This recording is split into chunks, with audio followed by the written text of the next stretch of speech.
Thursday until the start of December, you must stay at home. You may only leave home for specific reasons.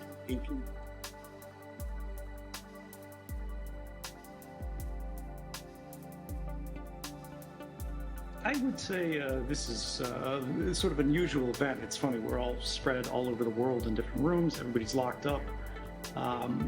But for me, this is how I've always lived. So much of my life, as I think is increasingly the case for you, wherever you are, is intermediated by these screens. We spend less time outside and more time staring into glass or through glass to connect with that larger world, with something beyond ourselves.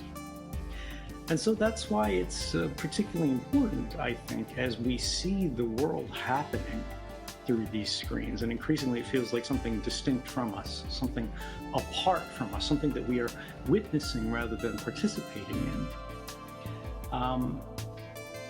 That you look at it. I want you to think about the world as you see it now and what you see happening in it. And ask yourself, is this your will? Is this what you wanted? Did you agree to this? Is this consistent with the vision of the future that you want to see? It's interesting to me that we seem to be living in this moment that feels much closer to what I think is the standard of history, rather than our ideal of modernity, in that the institutional powers of our day, when you think about the structures that actually affect the world, organized groups of people who have assumed for themselves some mandate, whether it's to conduct business, whether it's to govern the lives of others, whether it's to make war. These institutional powers, they don't seem to particularly care about your answer to that question. Is this what you wanted? Is this okay? Did you agree to it?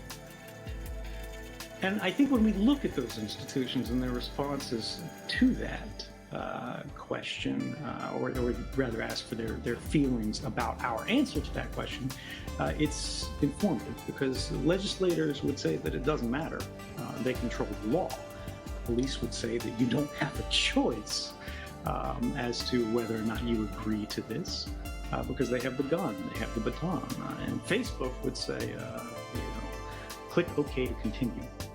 And if you don't, you can't do anything, because they control the policy. And through the policy, they control the platform. And through the platform, they control the public. They control all of us and aggregate our lives, or at least exercise some great level of influence over it by gating us off, separating us from the things that we need to do to connect and engage in just what is considered today a normal life. And so there is this presumption amongst all of them that merely by existing, merely by, click OK to continue, merely by continuing, they say that you agreed to this. But I don't think that you did, and I bet you don't think so either.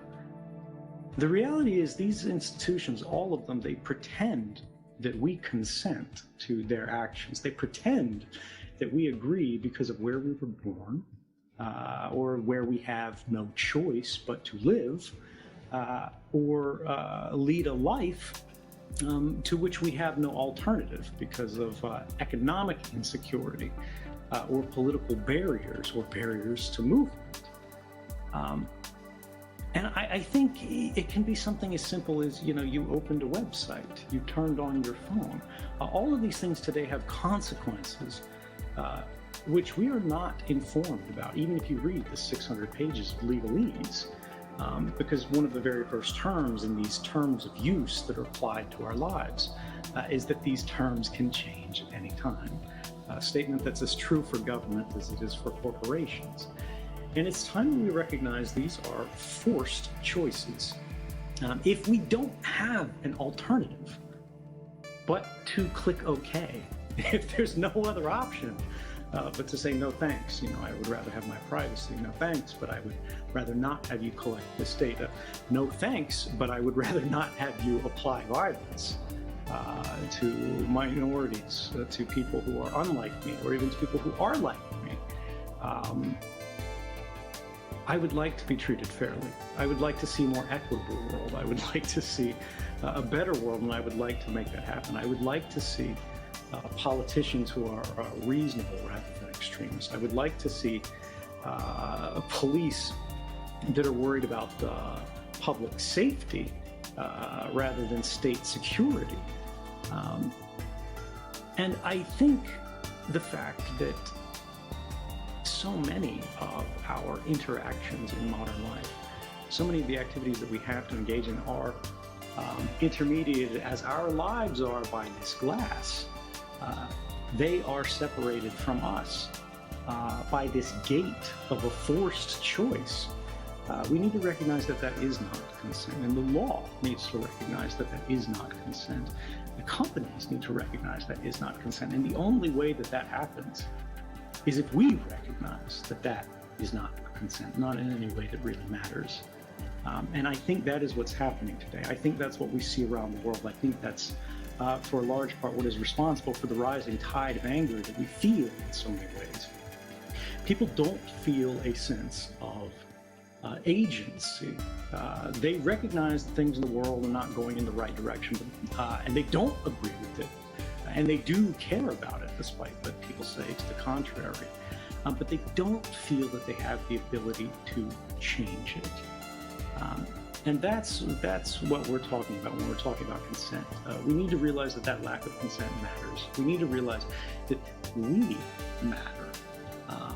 And the only way that this changes, right, because what we're seeing is a divorce between the individual and the institutional in terms of power and accountability. We have the institutions that wield the greatest influence over society, whether we're talking about presidents, whether we're talking about people in Hungary, whether we're talking about people in Brazil, whether we're talking about people in Russia or China, new presidents for life.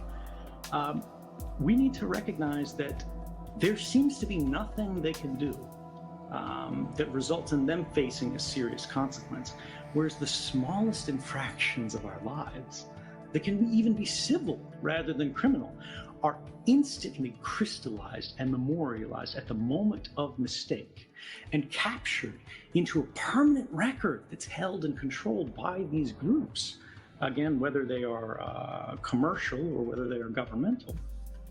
And we have no influence to change them.